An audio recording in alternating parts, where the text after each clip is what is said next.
Hingga kini Komisi Pemilihan Umum KPU masih melakukan penghitungan suara pemilu 2024 tingkat nasional. Hingga Minggu 17 Maret 2024 sudah 33 provinsi menyampaikan hasil laporan penghitungan suara dan masih menyisakan 5 provinsi, yakni Provinsi Jawa Barat, Papua, Papua Barat Daya, Papua Pegunungan, dan Maluku. Proses penghitungan melalui aplikasi Sirekap masih meninggalkan sejumlah masalah teknis, seperti halnya persoalan akurasi data. Masalah yang muncul dari penggunaan sistem informasi rekapitulasi suara pemilu 2024 Sirekap masih jadi perhatian. KPU mengklaim permasalahan rekapitulasi hanya terjadi di tingkat provinsi, sementara dalam rekapitulasi secara nasional berjalan lancar. Meski demikian, KPU optimistis tenggat waktu 20 Maret soal penetapan hasil pemilu secara nasional akan terpenuhi. Sebenarnya kan problem-problem yang ada di teman-teman provinsi ya, itu rata-rata yang residu dari DPRD kabupaten kota lah.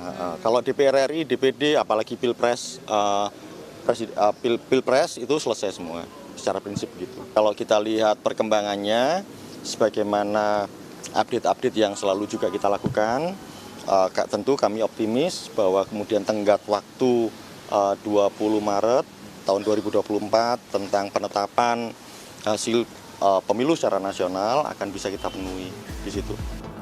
Badan Pengawas Pemilu Bawaslu RI mendapatkan sejumlah catatan dalam rekapitulasi suara pemilu 2024. Bahkan Bawaslu menyebut ada dugaan pelanggaran dalam rekapitulasi di sejumlah provinsi. Ketua Bawaslu Rahmat Bagja menyebut jika ada masalah di tingkat kabupaten, kota, dan provinsi harus diselesaikan di tingkat daerah.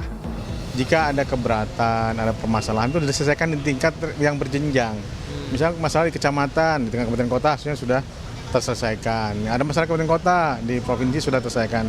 Ini ada beberapa yang masih permasalahan tersebut masih sampai ke rekap nasional. Ini menjadi kritik kita juga terhadap proses rekapitulasi berjenjang yang berlangsung pada saat ini. Kami menginstruksikan teman-teman Bawaslu provinsi, kabupaten kota itu agar setiap permasalahan itu bisa dapat diselesaikan di tingkat kabupaten kota dan provinsi. Tak hanya di tingkat nasional, permasalahan rekapitulasi juga terjadi di tingkat kabupaten dan kota. Rapat pleno rekapitulasi penghitungan suara di sejumlah daerah berakhir ricuh. Kericuhan ini dipicu sekelompok orang yang tidak terima akan hasil penghitungan suara yang dilakukan di tingkat KPU kabupaten kota. Rekapitulasi hasil penghitungan suara mulai dilakukan sejak Kamis 15 Februari 2024 hingga dijadwalkan berakhir pada Rabu 20 Maret 2024 mendatang. Tim Liputan Kompas TV.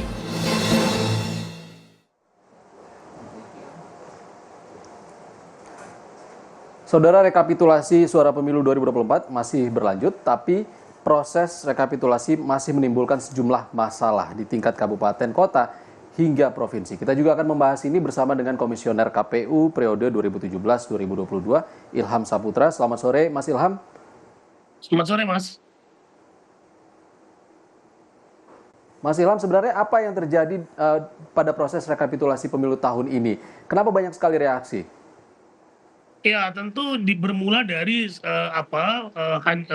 sistem Sirekapnya itu bermasalah ya, sehingga kemudian ketika sistem Sirekap itu bermasalah, kecurigaan-kecurigaan yang muncul semakin dalam gitu kepada penyelenggara pemilu, sehingga rekapitulasi yang manual ini juga dicurigai karena ada perbedaan yang sangat mendasar terhadap data rekapitulasi dengan rekapitulasi manual. Nah, ini yang memunculkan sakwa-sangka gitu ya. Nah, dan juga saya lihatnya bahwa Sirekap ini tidak tersosialisasi dengan baik, sehingga juga partai politik dan peserta pemilu tidak mempunyai pemahaman yang cukup terhadap Sirekap ini. Nah, ini yang kemudian harus dievaluasi ke depan oleh KPU, oleh DPR, oleh pemerintah terkait dengan penggunaan penghitungan elektronik yang seperti terjadi pada Sirekap ini. Ya, artinya tidak ada transparansi dari Sirekap ini, baik itu sosialisasinya sejak awal tidak baik gitu, tidak jelas diterima oleh para peserta pemilu, begitu juga pada masa rekapitulasi hingga akhirnya dihentikan, Mas Ilham. Ya, ini kalau saya melihat dari bisnis prosesnya gitu ya, tidak lantas kemudian mereka melakukan mock election atau kemudian melakukan semacam simulasi yang begitu masif seperti yang dilakukan pada kami ketika kami menggunakan Sirekap pada Pilkada 2020 yang lalu. Jadi banyak sekali juga tidak hanya partai politik dan peserta pemilu yang tidak memahami betul terkait dengan Sirekap, tetapi juga terhadap penyelenggara pemilu di tingkat bawah yang seharusnya paham betul dan mereka ini adalah ujung tombak dari penggunaan Sirekap. Tetapi kemudian yang terjadi adalah data banyak sekali yang berbeda hasilnya dengan data manual yang kemudian sekarang sedang direkapitulasi oleh KPU. Karut marut di Sirekap ini tentunya bukan artinya cerminan dari perhitungan manual ya, Mas Ilham ya? Harusnya kemudian Sirekap ini kan membantu dan Sirekap ini tidak boleh kemudian berbeda jauh dengan hasil dari rekapitulasi penghitungan manual gitu. Jadi harusnya ini kemudian masyarakat lebih tahu terlebih dahulu terhadap rekapitulasi Sirekap dibandingkan dengan rekapitulasi manual, sehingga masyarakat tidak curiga terhadap apa yang terjadi pada rekapitulasi manual. Nah, sekarang saya melihatnya bahwa kemudian ketika dihentikan hasil dari atau tampilan dari Sirekap, masyarakat banyak juga bertanya-tanya, juga banyak juga caleg-caleg yang bertanya-tanya bahwa kok bisa kemudian suara saya berbeda dengan yang terjadi ada di Sirekap. Nah, ini tentu yang menjadi masalah. Jadi miskomunikasi antara penyelenggara dengan peserta pemilu karena data Sirekap yang berbeda. Mas Ilham, banyak juga kasus dugaan penggelembungan suara di sejumlah daerah. Apakah ini memungkinkan KPU menyelesaikan rekapitulasi sebelum masa tenggang? Karena banyak kasus ini tentunya akan berpengaruh. Betul, tapi betul juga seperti kata Ketua Bawaslu kemarin, Bapak Bagja, bahwa biasanya penyelesaian soalan di tingkat pemilu itu selesai pada tingkat masing-masing. Misalnya di kecamatan, rekapitulasinya selesai di kecamatan. Kabupaten kota juga selesai, kabupaten kota, provinsi. Nah, tetapi kemudian yang kaitannya dengan money politik, penggelembungan suara, ini tentu harus kemudian Bawaslu-nya punya taji. Ya, ketika ada orang melaporkan dan punya bukti-bukti, ini harus diusut dengan jaringan Bawaslu yang ada gitu ya, dari Bawaslu kecamatan, Bawaslu kabupaten, Bawaslu provinsi, sehingga penggelembungan tadi bisa diusut. Nah, pengalaman kami ketika itu, bahkan sudah pemilu kami menemukan kasus ya, ada KPU kabupaten kota yang melakukan manipulasi dan membesarkan suara partai tertentu atau orang tertentu. Itu kami lakukan tindakan dengan memecat mereka melalui forum DKPP. Nah, ini juga harus dilakukan oleh Bawaslu dan KPU. Jika ditemukan ada jajarannya melakukan hal tersebut, ini harus secara hukum yang berlaku.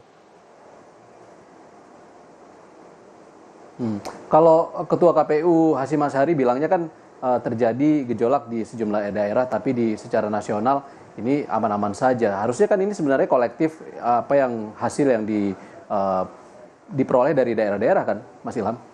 Ya, betul. Tetapi memang biasanya jika sudah diselesaikan di daerah masing-masing ya, terkait dengan perbedaan hasil rekapitulasi atau kemudian ada protes dari partai politik dan peserta pemilu, nah ini diselesaikan di daerah dan dibuat catatannya, itu ada form catatan di mana mereka misalnya keberatan terhadap hasil rekapitulasi tersebut. Nah, itu nanti bisa digunakan kalau memang ingin dibahas di tingkat nasional itu harus kemudian basicnya adalah suara DPR RI dan Presiden dan DPD. Tetapi untuk DPRD provinsi, DPRD kabupaten kota tidak lagi dibahas di tingkat pusat. Seperti itu. Mas Ilham, kalau banyak isu kecurangan rekapitulasi di daerah, di luar negeri juga ada, tapi sepertinya di rapat pleno KPU ini adem-adem saja gitu. Kalau berkaca dari pengalamannya Mas Ilham 2017 sampai 2022, seperti apa sebenarnya? Ya, kami juga sebetulnya pernah ada masalah, seperti misalnya saja Kuala Lumpur ada pencoblosan yang dilakukan oleh oknum-oknum tertentu gitu ya. Kami langsung melakukan tindak lanjut untuk terjun ke lapangan dan kami selesaikan, dan juga ketika itu ada rekomendasi dari Bawaslu untuk pemilu ulang. Nah, itu hasilnya kemudian sudah kami tindak juga bagi petugas PPLN yang ketika itu bertugas juga sudah ditindak oleh itu. Nah, jadi memang harus gerak cepat dalam menindaklanjuti tindakan-tindakan atau kemudian persoalan-persoalan yang terjadi di daerah maupun di luar negeri. Nah, saya melihat sekarang ini saya tidak tahu apakah memang tindak lanjut KPU yang kemudian berhasil menindaklanjuti itu atau kemudian sengaja diredam agar kemudian tidak terjadi persoalan dari rekapitulasi di tingkat nasional. Oke. Nah, saya kira kalau memang itu selesai di tingkat masing-masing, baik itu di Baik. provinsi luar negeri, itu tidak ada masalah. Baik, Mas Ilham, kita akan tunggu seperti apa hasil dari rekapitulasi tahap akhir oleh KPU.